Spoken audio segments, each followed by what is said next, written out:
And in order for you to have any kind of connection in Addis, you had to write a letter to buy a line. So it was very nice to be able to get off and get into the airport and put on your phone and you were just roaming like that. I'm telling you. Hey. It was nice. Safaricom has reported a 52 billion shilling. So when it's Safaricom Kenya and Safaricom Ethiopia, do they still consider it roaming? That's a good question, sir. But it was telling me you're roaming on Ethionet. That's what they with call Safaricom. it. That's what they call it in Ethiopia. Okay. Safaricom has reported a 52 billion shilling profit after tax for the full year ending March 2023, marking a 22% drop compared to the 67 billion shilling reported over a similar period last year. The drop in profits is the largest in Safaricom's history and has been attributed to the company's investment costs in setting up operations in Ethiopia and high inflation that impacted key revenue streams. All right. So it's not that, it's interesting because it's not that it's money that has been lost per se, but it is money that has then gone into the investment in Ethiopia because it was quite a handsome chunk of change and they had to be able to do this, to be able to roll out properly.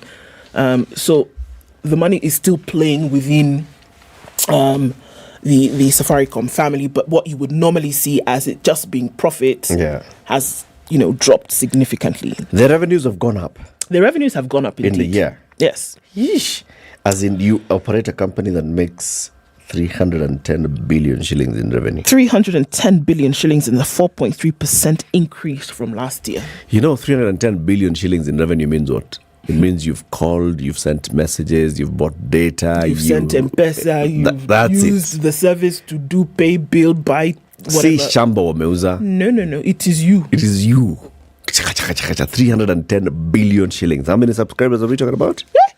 What's the number now that we're looking at? I'll tell you in a minute. It's the number of 23.9 million active subscribers. That's in Ethiopia. Ethiopia can't have reached 23 million. That's too fast. They want to bring the Ethio Telecom's 29.3 million subscribers onto their platform. Okay. But I'm so looking far I've seen 33 million active subscribers. There we go, 33 million. Excuse me. Now, according to Peter Ndegwa, who is the CEO of Safaricom, we have delivered a solid set of results despite the tough operating environment occasioned by a slowdown in business activity in an election year in Kenya through tough macro environment, as well as change in mobile termination rates, which impacted our voice revenues significantly. Essentially, what he's saying is that voice, they lost a lot on voice because folks are not talking as much as they were, but still talking enough to rack up 310 billion shillings in expenditure. We're talking in other ways. Pesa. Data, sending money, sending messages, using the data for many other services. The super app. Unatuma fare, unakuja mnaongea face to face. Thing of making calls. No, not anymore. I send you money on M-Pesa. Send you money. I say, come here. Kuja. Come we talk. The company, however, remains bullish about future prospects, particularly after the Ethiopian government yesterday granted Safaricom the license to launch M-Pesa in Ethiopia. My goodness. If you go to Ethiopia, I think you will understand then why they're saying it remains bullish. The country itself now being able to galvanize people that they don't have to go from point A to point B in order to make a transaction happen. From just the look of it, it is going to be unbelievable in terms of what it's going to do in the market, and in terms of, you're shouting about 310. Wait around this time next year and see what those numbers look like. I mean, and the market that they've chosen is very, very interesting. They're going to be regulated. They said, don't worry about it. But it looks like, going by anything that they say, their chief financial officer, Dilip Pal, says the company's net income recorded a growth of 5.5% when adjusted for the financing costs related to Ethiopia. So that is where this is all coming from. The board of Safaricom has proposed a 48 billion shilling dividend payout. Can you imagine? Yay. A 13% drop from 55.69 billion paid out in the previous financial year, but still a happy chunk of change. 48 billion shillings. That's right. 30% of that is coming to Government Street. Like that. Yeah, about 16 billion. That's like that. Yeah, as a shareholder. Okay, it's 29 minutes to 7. Let's take a quick break here to take a look at the traffic, and then we look at other stories. A very good morning to you. This is Kenya's biggest conversation.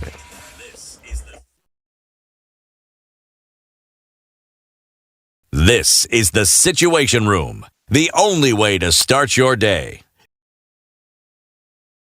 This is Double O Direct, woman host, music by women, and only women guest. If COVID could mutate and evolve 6 times over the last 2 years, how many versions of yourself have emerged in the last 2 years? Do not, and you don't have to give anything to get ahead. All you have to do is give out and show out your talent. Catch Double O Direct every Saturday from 10 a.m. on Spice FM. 94.4 Spice FM, Nairobi. This is one of the best ways to spend a Saturday. So, a few minutes after 6:30, and we're looking at traffic building up in certain parts of the city this morning. Busy on the Thika Superhighway. You're going to come into town. It's not too crazy though. Just as you're getting through to Murang'a Road is where you have a little bit of a hold up. It's busy on Jogo Road trying to get into the city as well. All right, what else are we looking at? Coming out of Westlands, easy sailing through into the city. We're also looking at it fine coming in from the Nyeri Stadium roundabout, coming off Mombasa Road through to the CBD. On the Northern Bypass, we'll see a little bit of traffic. We're also seeing a little bit of it on North Airport Road going towards the Eastern Bypass and then also towards Outer Ring. Looks like it's going to be a busy Friday, but manageable. A lot of folks getting out of the city. Let's look at outbound traffic in a short while. What's happening where you are today? Let us know. Let's talk on Spice FM KE on Twitter.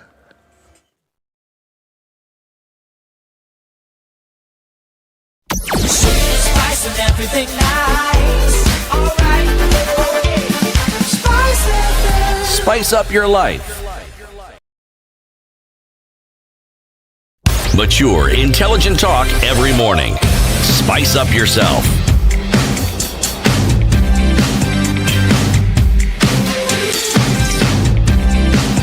All right. Done right. 94. Jackie and Joey. Hey.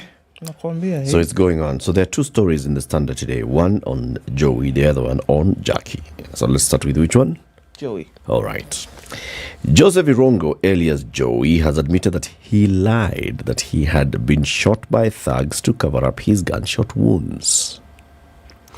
Joey is charged with the murder of businesswoman Monica Kimani in 2018. He told the court that he lied to cover up a shooting incident at the house that he stayed in with his then-girlfriend, Jackie Maribe. I was misled by my neighbor to lie that I had been attacked by thugs. The gun went off and shot me in the chest, but since the neighbor was having the firearm without a license, he told me to lie that I was attacked to cover him up. According to him, he took Maribe to work in the morning on the day of that Kimani was killed, and then returned to their house at Royal Park Estate in Lang'ata, Nairobi at around 5:30 p.m. When he went back to pick her up, he took her to work in the morning, Yes. went back home, stayed home until 5:30 p.m. Yeah. Then he went to pick her up. He decided to wait for Maribe at Roadhouse along Dennis Pritt Road and met his friend Jennings Orlando, who wanted some financial assistance. At 11 p.m., he called Jackie, but she informed him that they had gone to Club 4040 in Westlands with the entourage of the Nairobi governor. I followed her to the club and stayed until 4 a.m. when we went home together. Okay? Left home at 5:30, went to Roadhouse, met with a friend. 11 p.m. he calls the girlfriend. The girlfriend is like, babe, we're at 4040. Goes to 4040. They stay there until 4 a.m. They go home. The following day, September 20th, he says that he drove Maribe to work, went back to the house, and rested until the evening when he went to pick her up. When Maribe left the station, Joey stated that they went to Q Lounge until midnight. He said that they later went home after arguing because his fiancée did not want to go home. He says it was while they were at home that their argument escalated. This was after he discovered Jackie's conversations with another man. I got tired of her frequent flirting with other men. I had made up my mind to leave her house and started packing and throwing my clothes out of the house. It was in the midst of that argument that the gun I had went off and hit me on the chest. According to him, the gun belonged to their neighbor, Brian Kasaine, who had apparently left it with him after disagreeing with his own wife. Brian, amakosana na bibi akaambia nani chukua hii bunduki. Just hold it for me. Just shikia the. On the other side, this guy has consulted with his girlfriend. And in the midst of a scuffle. Now he's packing his things, he's taking his things and he's throwing his things out of I am living. He's taking things and throwing them out of the house. In the midst of all that, gun goes off, pah! Shoots him, in the chest. Since Kasaine had no license to own the gun, he advised Joey and Maribe to lie that they were attacked and shot by robbers to protect him from possible prosecution for having an unlicensed firearm. Joey denies knowing Kimani or visiting her apartments at Lamuria Gardens in Kilimani on the night that she was killed. He says he only came to learn of her death when he was arrested on September 25th. That's the first time he has heard of it. Citizen TV news anchor and senior reporter was giving her testimony. According to her, she had no common intention to kill Kimani because she was not at the scene of the murder. She says she never discussed anything relating to the businesswoman with Joey. She says that she only came to know about the death while at work. I came to find out Kimani's murder just like any other Kenyan when I was reading the news at Citizen TV. I never knew her, never discussed anything about her with Joey, and had no motive to have her dead. She says on this night that Monica Kimani was murdered, Joey dropped her at work in the morning. After work, she went to the club in Westlands. She says when she was leaving work at around 9:30 p.m., she met with Sonko's entourage because the ex-governor was going for an interview at the station. Sonko asked me to wait, and at his request, I stayed at the station until 10 p.m. Then we went to Q Lounge with his two handlers. We were watching his live interview on my phone until the phone went off. According to Maribe, she also met three friends who had accompanied Sonko to the studio. She identified the three as June Degwa, Chalangat Ruto, and Anita Gumbi. The three had also requested her company for a girls' night out. While at Q Lounge, one of her managers called Monica Kirago, came looking for her, that Joey was looking for her, but her phone had been switched off. I spoke with Joey through my colleague's phone and informed him that we were going to Club 4040 with Sonko's entourage. I asked him if he could follow us to the place, and he did. When they arrived at the club a few minutes past midnight, had food and some drinks until 4 a.m. when they left for home with Joey. She confirms that Joey was using her vehicle, but she was not in control of what he did with it when they were not together. That is an interesting rider. Just that last thing you've read there. It just... this just seems so messy to me. And this is the unfortunate thing. If any prosecutor worth their salt is just going to piece this together. You lied before. How are we going to trust you now? Two people who were supposed to be together over this, I'm not even talking about together relationship, I'm saying together physically over this period of time, then suddenly the stories are different. It just looks really messy from where I'm sitting. So basically the story about the night, it seems it's reading the same thing. Jackie was at work, she went to Club 4040 with Sonko's entourage. Okay? Joey is at this place on Dennis Pritt Road. Then he calls her. Then she says, we're at 4040, you can come. He goes to 4040. Now, he says they were together until 4 a.m. Jackie says he was in 4040 and we left at 4 a.m. But they did not sit at the same table. They didn't sit at the same table. He arrived much later at about 11. All right? I don't know what he was doing during the day. I don't know his whereabouts during the day. But now the issue is, thereafter, after they went home, what happened? When did the gun go off? What was the cause of the gun? What did they do after the gun went off. Going to a hospital, claiming they've been attacked, and they're both together. Now that's where the issue comes in. However, remember, by the way, it's murder. Beyond reasonable doubt. Even if there's an inkling of doubt here that an individual is the one who did this or committed this crime, you have to let them go. Beyond reasonable doubt. You have to let them go. You've got to place this person. Now, of course, the prosecution has been saying that they can place Joey at the scene of the crime on the day that this woman died and around the time that she's suspected to have died. Yeah. That will be what we see. Let's see how it goes. It's going to open up. Hi. Guy. Okay. So, former Mombasa governor. Remember that? Yes. So, His name is Ali Hassan Joho. Yes. The High Court has barred the Kenya Ports Authority from interfering with the operations of a firm associated with the former governor. Justice Florence Wangari, in her orders, directed that KPA should not interfere with the construction of warehouses by the Portside Freight Terminals Limited on Shed 6 until the application filed by the firm is heard and determined. So they want to build. His firm is building. KPA had initially come and said, hold up. What's going on here? Why should we be able to do this? Went to court seeking an order. Court says, you know what? For now, really, there's nothing wrong. They have licenses. They've paid what they need to pay. Let them They're continue. a firm operating normal business. Allow them to continue until we hear the reasons as to why you are saying they should not be able to do this. Allow them to continue. Temporary injunction is hereby granted ex parte for 14 days, restraining the defendant, its workers, servants, or agents from suspending, stopping, or interfering with the construction works at warehouses undertaken by the plaintiff, or in any other matter hindering the plaintiff, its contractors, workers, workmen, agents, and servants from carrying out works of warehouses and other developments. So leave them alone. So you wonder, so where is all this coming from? Okay. At the heart of the battle between Portable and KPA is a lease that was granted to the firm on the 30th of June last year.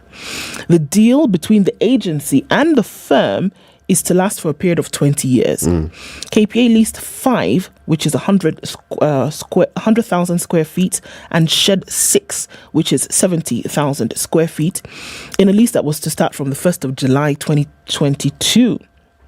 So after these events, the plaintiffs started work on building a warehouse and other development on the property, being BP Shed 5, with the knowledge, consent, and full approval of the defendant. Remember, the defendant now here is who? KPA. Yes. Further, the defendant allowed the contractor and the workmen unlimited access to the port and construction for purposes of construction of the warehouses, according to the port's side lawyer, Paul Booty.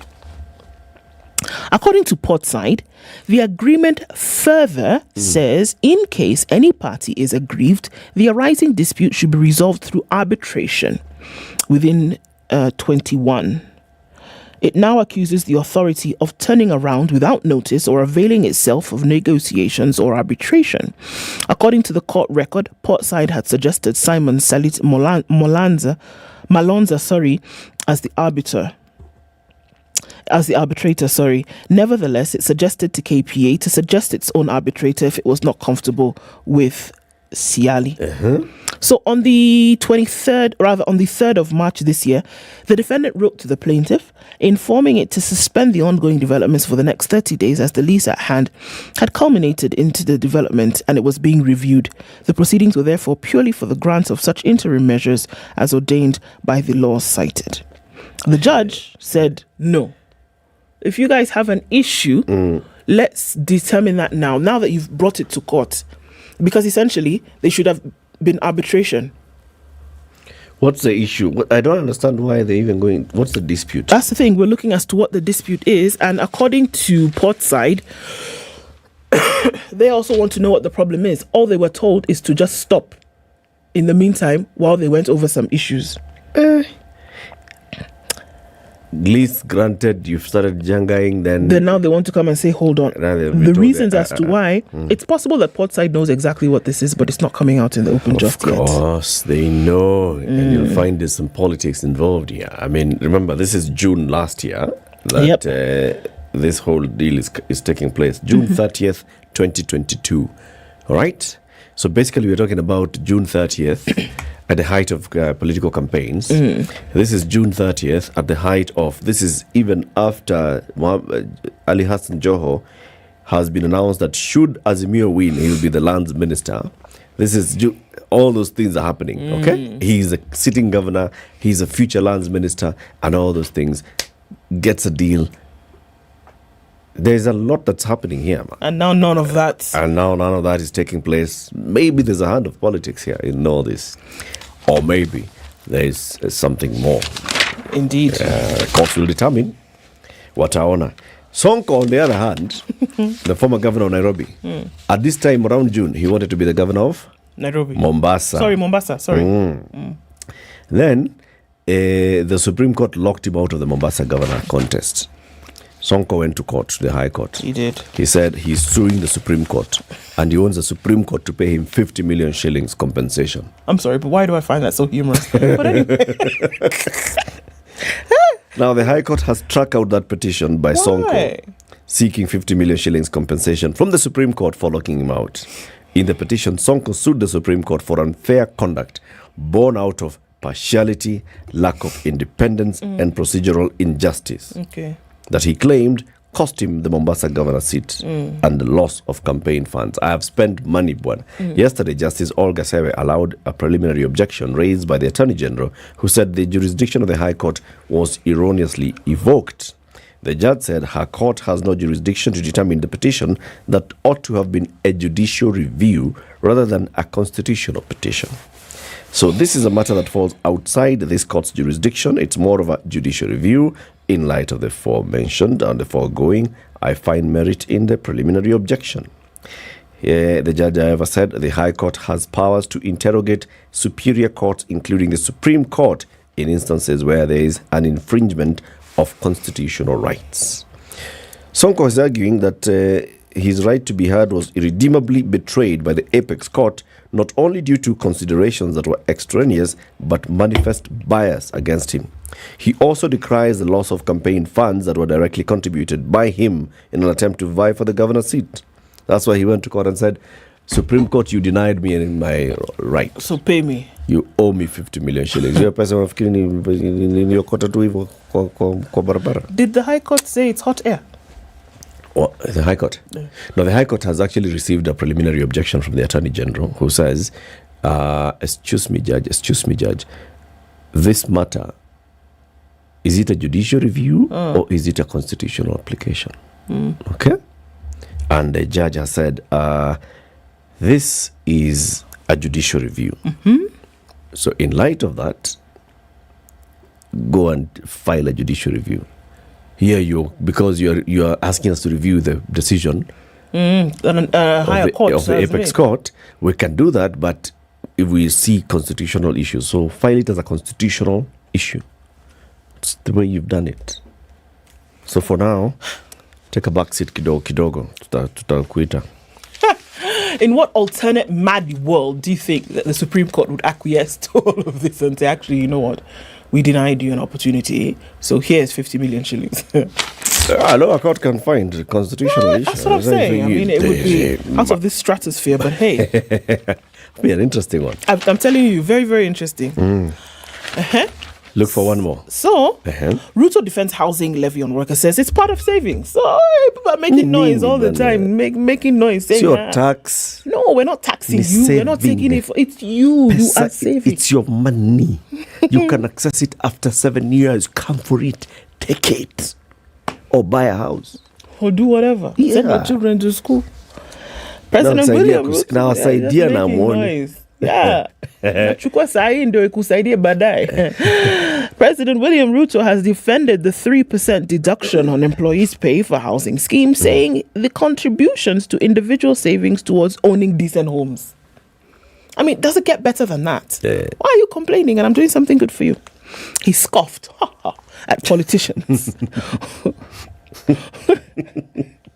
whom he said have blown the issue out of proportion to divert the real meaning of the contribution. He said the government, during campaigns, promised to bridge the current housing deficit, which stands at 2 million. We said that this is what we are doing is exactly what we said we are We going have a deficit of 2 million houses in this country.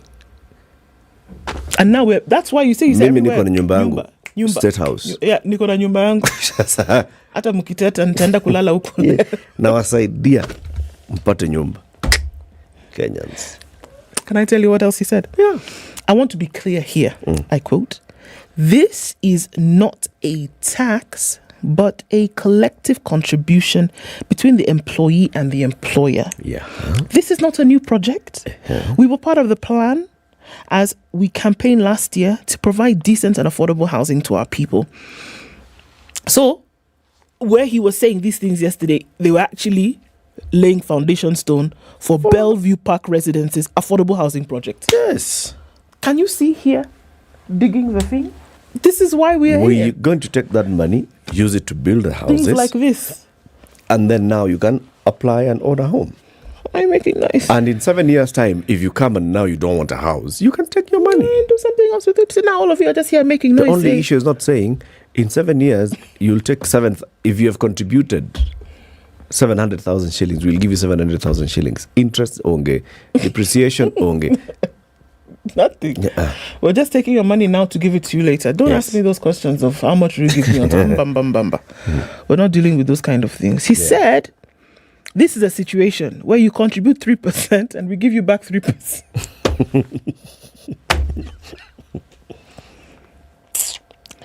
Hey, he says your MPs, your MCAs, they already have your mortgage. Why are you trying to deny the less fortunate their own houses? We must plan for the ordinary man.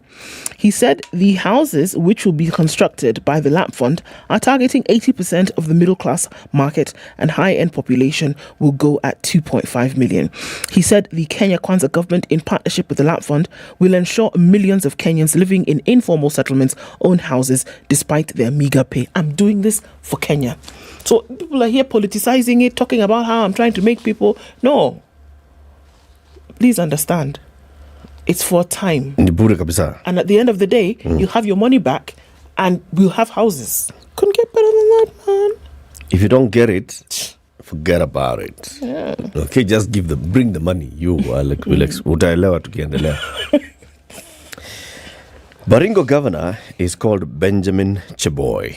In 2013, the people of Baringo elected Benjamin Cheboy as their governor. In 2017, they were like, nah. They elected somebody else as their governor. In 2022, they were like, That Cheboy, Benjamin guy, we like Kuja. him. Kuja He's ufanye. back as their governor. Now, he is suffering a setback after MCAs have rejected 19 chief officer nominees. The row over the nominees has split the ward representatives, with one group backing the governor and another allied to Deputy Governor Felix Another one is allied to Deputy Governor Felix Maio. These guys have not even been in office for 5 months. No. It's already... MCAs who rejected the nominees claim Baringo Central Sub-County was left out and the list was sent to the Assembly without nominees' CVs. But before the list was made public, Maio, who was picked to replace his late father, remember, the deputy governor died. Remember? He collapsed at the airport while heading to a meeting. Remember, there was a deputy governor who did that? Yes. That deputy governor was for Baringo County. His name was Charles Kimwok.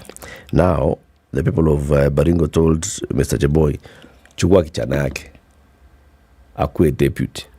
That kichana yake akuwe deputy, his name is Felix Maio.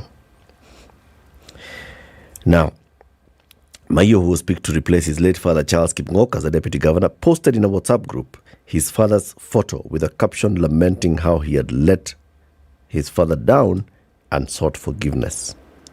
I'm sorry to have failed in delivering your wishes. Please forgive me. Continue resting in peace, Dad. Allah. That's what Maio wrote in the WhatsApp group. A few days later, the deputy governor, while attending a function in Tenges area, said things are not good. Assembly Majority Whip Ernest Kibet revealed that the relationship between the governor and his deputy hit rock bottom when Cheboy nominated County Secretary Jacob Chepkwony, who served under former Governor Stanley Kiptis. Kibet, who is Cabernet MCA, claims Mayo was in the dark over the nomination. There is mistrust, lack of consultation, and it's like the governor does not want to transfer the respect he had for King'ok to the son. The governor kept the list a secret for 8 months, only to bring it to our attention now. We have submitted the list of chief officers for due process. We needed collaborative documents, attachments, I'm sure it's corroborative attachments, documents, information, such that they were sourced from if there was an interview conducted. But the governor dismissed claims of a rift between him and his young deputy, saying there are rumors from persons with selfish interests. I've been working closely with my deputy. Like today, he was in Tiati and Marigat representing me. Our relationship is still strong. That's what they say. That's what they say. And then, give it what? Give it time. It is such a sad thing, though, that always, if you look at what is happening here, if you look at what is happening in Siaya, because Siaya, there was also the issue that was reported about Governor James Orengo and his deputy. And his deputy, yeah. It's about, so first of all, you come to the county headquarters after having formed this formidable team. The formidable team is formed because of the regions. You come from this side of Baringo, I come from the other side of Baringo. You come from this side of Siaya, I come from the other side of Siaya. So we are representing interests and people. And therefore, when it comes to appointments, we want to see appointments where I bring in my people and you bring in your people. Yep. There's this assumption that it's a Nusumukate kind of government in all cases. And I think this is where the problem That's where the problem is. This is where problems come in. Representation does not mean that we are sharing. It's not Nusumkate. No, it is not. You can be represented, but it doesn't mean power sharing is part of it. So now it sounds like the deputy governor here is saying, this guy went and picked some chief officer, so county secretary from the previous guy, picked a chief officer, some chief officers didn't discuss them with me, didn't bring the list to me. And if you listen, that's a conversation that even begins from the top. Every time there's an appointment, you'll hear Rigathi Gachagua saying, yeah, we discussed this with the president. You know, I've fixed my people in there, and he's brought his people in there. It's like a Nusumkata kind of conversation. It's dangerous. It's very dangerous. It's very, very dangerous. Impeachment things flying all over the place. Oh, yes. This is where they stem from. This is where they come from. Yep. Anyway, in the next hour, let's talk about this housing savings plan. Stop calling it a tax, people. It's a housing savings plan called Housing Fund. We'll be joined by two people in the studio. Keep it right here for this and more. And also we'll be telling you about I&M Bank, because I&M Bank says tunakujali. Shakwambia vile unaweza pata pesa up to 10 million shillings unsecured personal loan.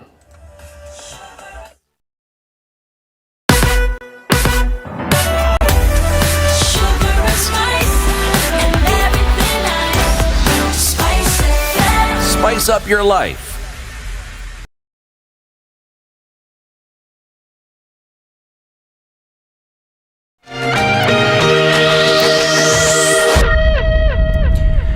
Good morning, this is Newswire. I'm Dennis Aseto. President William Ruto says all employers must support their employees to pay the 3% housing fund proposed in the Finance Bill 2023. Ruto, while presiding over the Bellevue housing project in South Sea, also clarified that the contribution you make in the housing fund is not a tax. Leo mimi nimekuja hapa so that we can all be clear. Housing fund, the contribution you make in the housing fund is not a tax. Sio ushuru, hiyo ni pesa yako. Na hiyo pesa yako ukitoa shilingi moja, yule ambaye amekuajiri anatoa shilingi moja. Na mimi nataka wale ambao wana represent wafanyikazi tuelewa Kenyan to own a home in the long run. The housing fund unlocks great potential for us. It is the avenue for ordinary people to have access to a mortgage and to have access to a house that is affordable. It is the opportunity for us to provide employment for the millions of young people leaving our institutions of higher learning. It is an opportunity for us to expand our industrialization in the area of construction, and I want to ask for the understanding of all of us so that we can move together. And despite the uproar over the proposals to increase VAT on fuel products, the National Treasury seems determined to push through the changes. Treasury Cabinet Secretary Njuguna Ndung'u says adjustments which will increase VAT on petroleum products from 8% to 16% get towards attaining tax uniformity in both the local and East African markets. The CEO was speaking at the port of Mombasa, where he accompanied his counterpart from the Ministry of Energy and Petroleum, Davis Chirchir, to receive the second consignment of fuel from the United Arab Emirates. By the way, we discovered that Kenya has the lowest VAT in the region. Other countries have much higher than 16%. Even though we have an ambition of trying to make sure that we rationalize all taxes in the future, we still are conscious about what the East African region is doing. We have to encourage them to follow us in terms of rationalizing taxes. Meanwhile, Azimio leader Raila Odinga has emphasized that the opposition will definitely oppose the taxes in the 2023 finance bill. Speaking in Yando, Odinga said that he will not accept Kenyans to be burdened with high taxes, especially at a time when they are already going through a difficult economic situation. Kenya, and they are saying that the taxes which have been put in the current budget are too punitive and must be removed. The people of this area say they do not want to be overtaxed because they are poor. They are poor and they want their children to go to school. They also want to be entitled to medical services like other Kenyans. It's all here.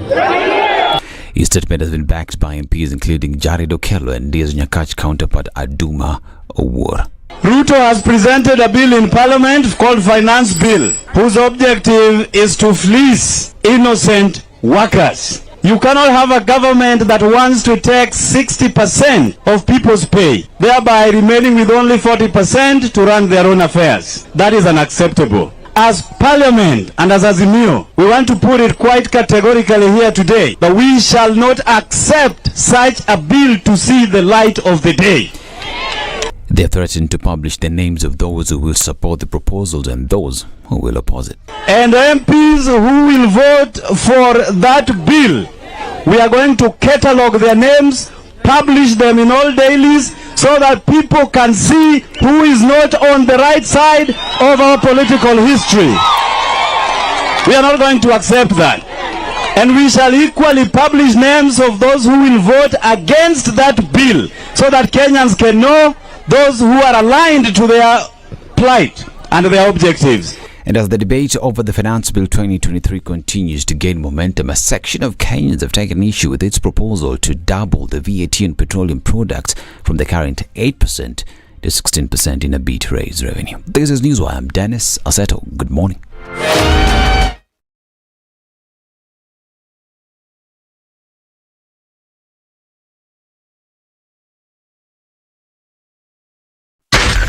Spice FM, Nakuru. It's busy on Jogoro this morning getting into the city. We're also looking at traffic heavy on the Thika Superhighway just after Allsops at that junction. And even further ahead, coming in at the Kasarani Mweki Road junction and down through towards Muranga Road. We're going to see ebbing and flowing of traffic. The service lanes are looking good, so there's an option for you to use this morning. Kiambu Road is starting to build up as well, coming off of the northern bypass. Traffic is seeping through. Let's look at coming into the city then via way of Jogo Road. As you get then towards Landis, you'll be all right going towards Kamkunji. Incoming traffic rather from Gong Road then joins onto Haile Selassie as well. 7 o'clock and beyond. Let's see as we get into traffic hour proper what it will be. But for now, you should be all right. Let's talk Spice FM. KE on Twitter.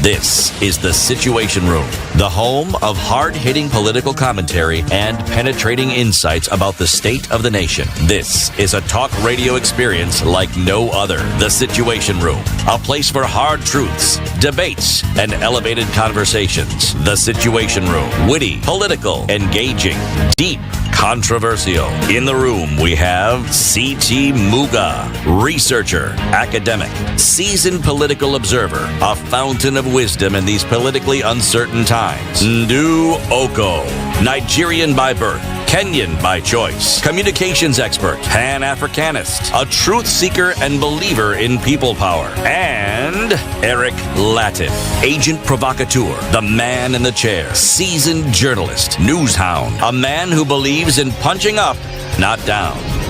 This is the Situation Room, the only way to start your 7 day. minutes after 7. How you doing? Welcome to the second hour of Kenya's biggest conversation. We are live on Spice FM, on KTN Home, on YouTube, on Facebook. We are doing this every weekday morning, 6 a.m. to 10 a.m. You're looking for some money. You have what we call what? What do we call it? Payslip. A payslip. Yes? From your employer.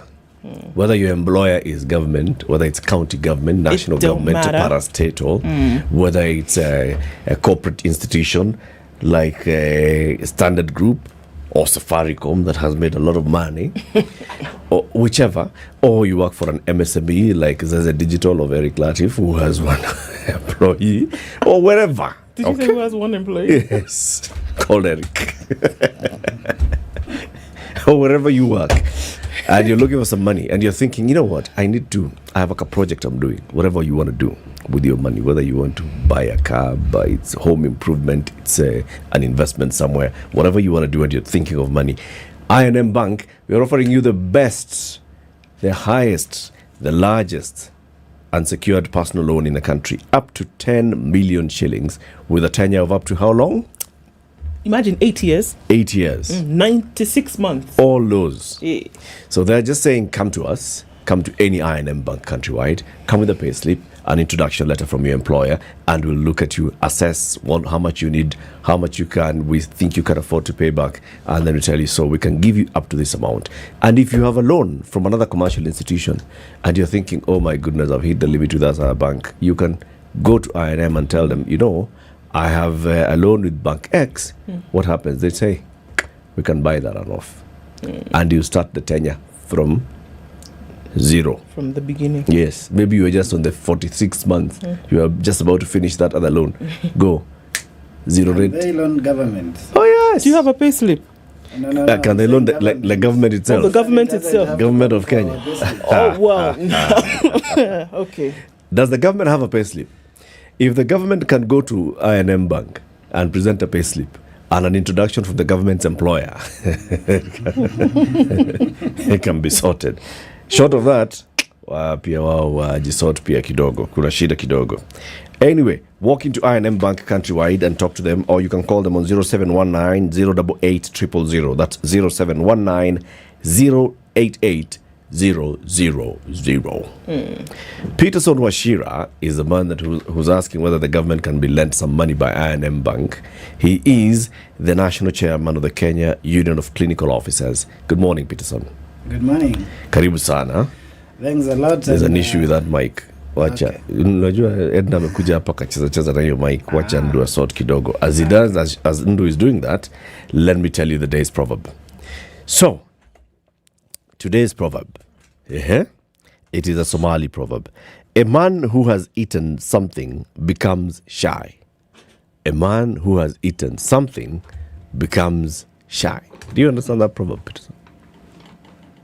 What is something? What is this? That's right. A man who has eaten something becomes shy. This is quite confusing. It is quite. But I think what I would say about it is that any commission leaves some evidence. If somebody has done something, there will always be some evidence to show they did in future. Yeah. I'm beginning to actually see what you're saying. Yes. Something that they're not supposed to eat. A man who has eaten something they were not supposed to eat will start behaving in that way. They'll act guilty. Maybe this is lost in translation. Completely. Still. They'll act guilty. You know, someone who has actually a kid who has licked sugar. will behave, like... Even if nobody asked you. Yeah, probably if they're not Kenyan. Because, our leaders will always be eating something and they don't act they will act very all. confident. Okay.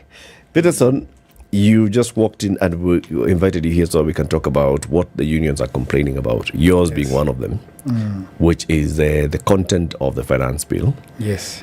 With particular focus to the housing fund. What is the position of the Kenya Union of Clinical Officers on this? Yeah. Thank you. And it's always good being here. Let me say that not only as clinical officers, as all the workers, all the public workers, and this does not, by the way, only apply to the public service workers. It also applies to those in the private sector, because they're also going to be deducted. We have, in principle, there are several issues that we do not agree with. Number one, anybody raiding a worker's payslip are supposed to go through a union. The reason as to why unions exist and why unions were formed was to entrench democracy at the workplace, to ensure that every worker feels that they are represented in decisions that are made to govern their workplace and themselves. So by the government just deciding to go ahead and raid our members' payslips without actually even coming to the table and telling us that this is what we want to do and this is how your members are going to benefit, that by itself we do not actually agree with, and it actually goes against the statutes that govern the labor relations. Number two, we feel that the government is not being sincere. And the government is shifting the burden of responsibility to the employee, what they're supposed to be doing themselves. If you look at NHIF, for example, there is an amended act of last year that also mandated an employer to pay a matching amount to NHIF. Yep. If you're paying 1,000, your employer is supposed to pay 1,000 shillings. So the government does not want to pay. So it wants to shift whatever they were supposed to pay to the employee. If you look at the regulations that are proposed, that have been proposed, that I think today is the deadline as to when we were supposed to give our inputs, then it's NHIF regulations. They have removed the obligation of the employer to pay a matching amount. So what they're simply telling you is that we don't want to pay as employers, so we want you to pay what we would have paid.